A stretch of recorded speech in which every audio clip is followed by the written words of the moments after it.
do with our mullets flowing. Like, I have the vision in my head, like us three in a general league. You got the little roll bar in the back seat. Who's ever in the back, it doesn't matter.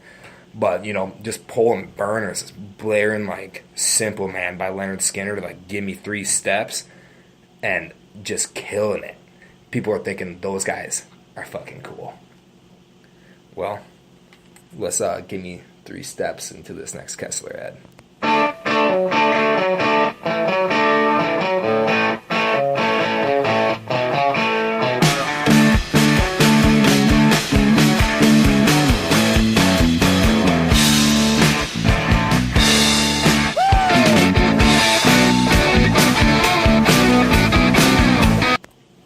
Welcome back, welcome back, welcome back. Before we get into our weirdest Christmas/New Year's memories ever, I want to tell you guys about Kessler Whiskey. Uncle Julius Kessler crafted this fine gem of a drink himself in Kentucky in 1892 to soothe the working man's palate after a hard day's work in the field or in the factory. Your days are rough, they're hectic. He wants your after time to be smooth. He wants you guys to glide. He wants it to be, you know, a little hint of vanilla, a little hint of caramel, a little hint of alcohol at a very great price. Go to your local gas station and or liquor store today and get inside of a bottle of Kessler and embrace the grind. You know what else is a grind? The Christmas and New Year's season. It's like it feels like a 2-week holiday. It's just back-to-back things, you know, and we all have some memories, I'm sure, and it doesn't have to be this year. It can be anything. And if one of you guys wants to start it off, I'd be obliged and honored. I'd like to start off with one of my favorite memories, and it comes from this year. So I go home for Christmas to see the family, and first thing that's shoved in my face is a green, fuzzy onesie that makes you look like the Grinch. And, you know, my mom knows I'm not the kind of guy to do that kind of thing or wear something like that. But she got it for me anyway, I think to kind of smite me. So I just turned the cards around and I wore that for all of Christmas Eve. And when we went to Chicago, to my sister's apartment with family and friends where people casually drank, but my mom knows that I don't know how to casually drink, all or nothing. So I wore this Grinch onesie and continued to get completely wasted in front of everyone else who probably didn't even reach a buzz.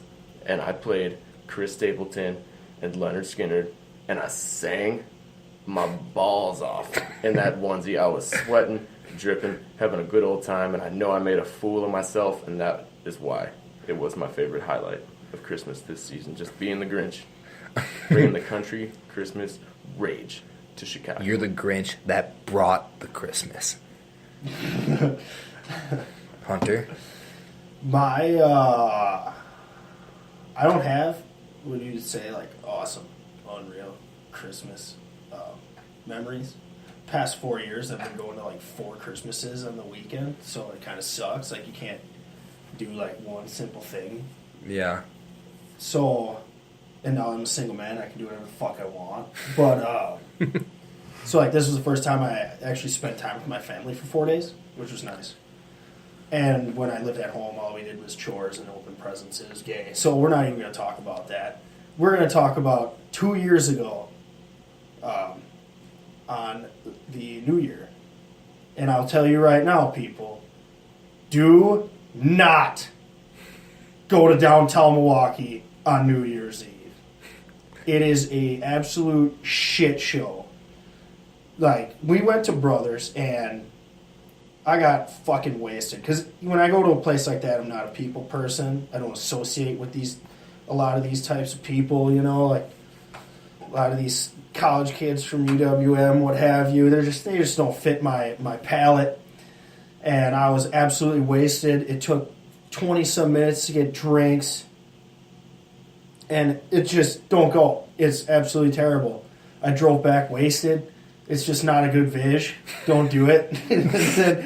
You can't walk around anywhere. All of a sudden, you know, like you have a bunch of people having fun, and then all of a sudden it starts to, everyone's wearing black clothing. You're looking around, and everybody's looking grungy as fucking weird, and you're like, oh my God, where the hell am I? And it's just one of the weirdest ass experiences I've ever had, probably on New Year's. That's why I'll never go back. Interesting. Yours are a little bit different than mine. My first one, like my close friends know this, but I'm allergic to eating fish. And I've always had a tendency to kind of fuck with eating shrimp a little bit because I like the way shrimp taste. But 2 Christmases ago, I said, I'm going to dabble in some shrimp. And would you know it? I had the allergic reaction that comes with being allergic to fish. It's like an 8-ball with razors strapped and taped on it, trying to come up from my stomach, up out my mouth. And it's the most painful thing in the world. And I didn't tell anyone about it. And I sat outside for about an hour, taking pulls out of a bottle of Kessler and wailing myself in the chest like I'm a UFC lightweight fighter, just speed punches. Just like thump, thump, thump, thump, thump, thump, thump, thump. And eventually it kind of subsided, and I'm not quite sure how it subsided, but I almost went to the hospital on that Christmas Eve. And that would have been a Christmas miracle for everyone in my family, probably, I'm sure. Would have brought everyone together. My second is a New Year's memory from when I was 18 years old. I went to a New Year's party in a barn, and one of my buddies was there, and he said, hey man, why don't we do like a case race and see if we can, each drink 30 beers each, like in this party frame from 8 o'clock until whenever. And I'm like, yeah, sure, I'll do that. And at this moment in time, didn't really have very much experience in drinking. I didn't really know what I was doing. Like, that's a lot of liquid for anyone. Like, even if you can just drink 30 beers, like, randomly and just be fine, it's still a lot of liquid. That's 30, imagine 30 beers. I can't do the math. 30 beers times 12 ounces. Yeah. I try multiplication. Yeah, try this multiplication. Bad radio. Beers times 12 ounces. We have 2 times 3, 1, 10. We'll add 2 zeros for fun. That's about 31,000 ounces of liquid going in your stomach. I don't know how anyone could do that either. So, well, I don't know how anyone could do it because we got picked up from the party. I finished the whole 30 rack, and my buddy's mom was driving, and I was in the back seat of the van. And I could feel it. Like I started like a little cold sweat, and I projectile vomited about 30 beers all over my buddy's mom when she was driving us home, and her whole entire hair and everything was soaking wet, dude. She was wet? I didn't go there. Forgive me. But then that next day, I was like covered in my own like puke and stuff, dude. Very bad visual. 18-year-old Mason just. But I woke up in a pair of like tighty whities, and I was like, I didn't wear these out, so someone must have like changed me when I was naked, put new underwear on me. It was the mom, dude. I'm sorry if that mom or anyone associated with that's listening to this. Excuse my asshole friends. But hey, we're gonna go back. We're gonna take a little step back from those memories. Started getting a little bit heated in there. We're gonna have to cut a couple things, probably. Rewind. Yeah, we're gonna have to rewind. Cut. We're gonna record over that one on the cassette. But Hunter's got some Mason and Jim's questionable tweets locked and loaded here.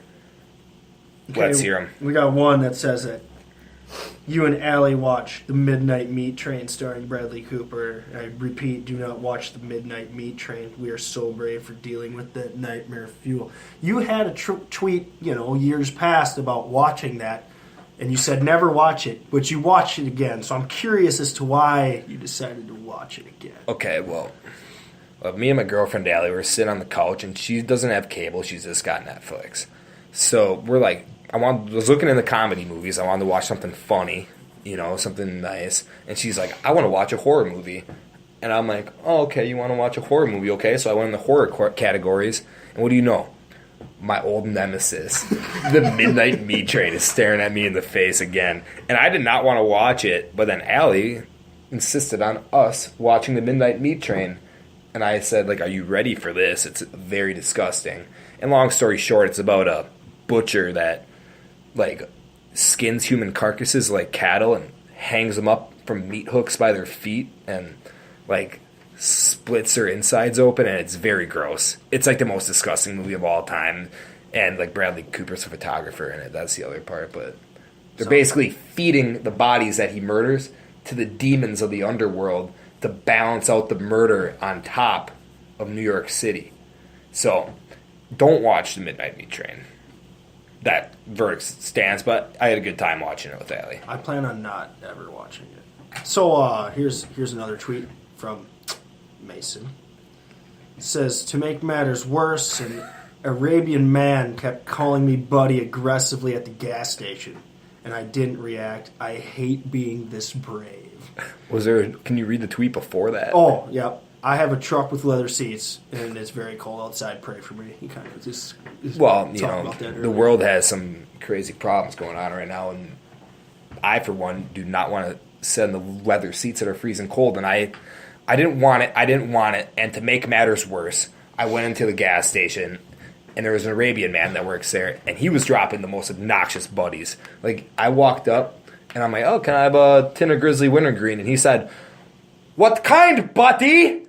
A buddy? Like, he would say it like, but-e, not like buddy. He would go, buddy? And kind of like French. He called, well, he's an Arabian man. He might have been an Arabian French man. I don't know. Like, he called me buddy no less than 15 times. And I got back into my truck in the cold leather seats. And I was thinking, like, wow, like, I can't go through that again. So I stand by that tweet. We're going to go to our devil child, Jim, for his tweets. And we're going to say, for the first one, in honor of Mitchell Klopp getting engaged, I'm going to try CrossFit tonight. AMRAP, for people that don't know, is as many reps as possible. Of crushing Busch Lights. 'Tis the season, folks. Now, even though it may or may not be true that he's been engaged and he probably hasn't told any of us, what made this go through your head that you should show the world?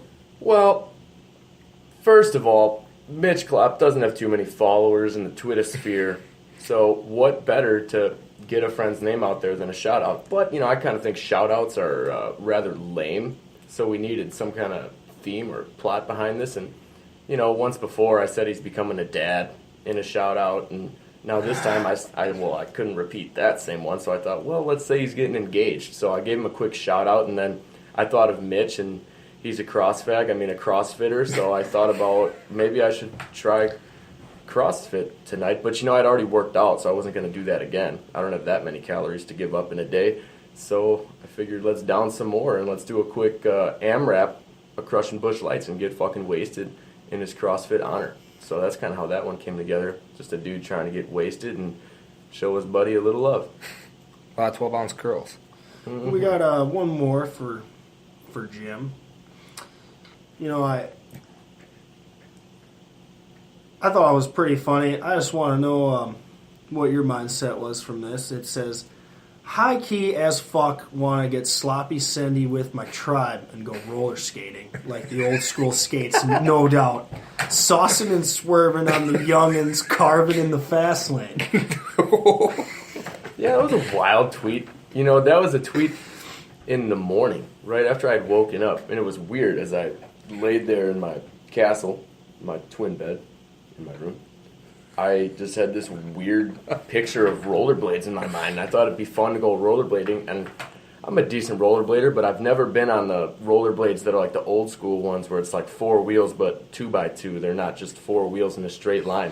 And I was like, I would love to try that. And it made me think of like the old roller skating tracks that are like kind of angled, or like you see people doing cool dance moves and shit to like disco songs on roller skates. Yeah. And I just couldn't get it off my mind, and I thought that'd be so fun to go try to dance to disco songs on old school rollerblades, but that would be there's fun. No way I'm not going to do that without my tribe and a bunch of alcohol. So I figured I'd word it into a tweet, and there was kind of out there choices of words there, but I thought it sounded pretty good. And yeah, I'm still waiting to do that, by the way, so maybe the next pod we'll do it by then and let you know how it went. We'll make a video of it, like a Country Razed Radio exclusive. Yeah.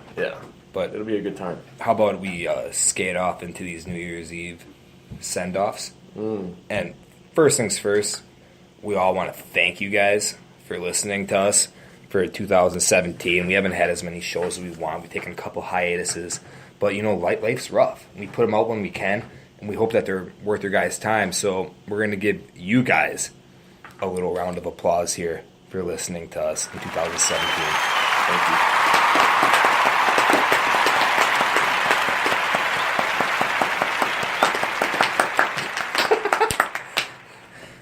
Okay, Jim, Send us off. Well, New Year.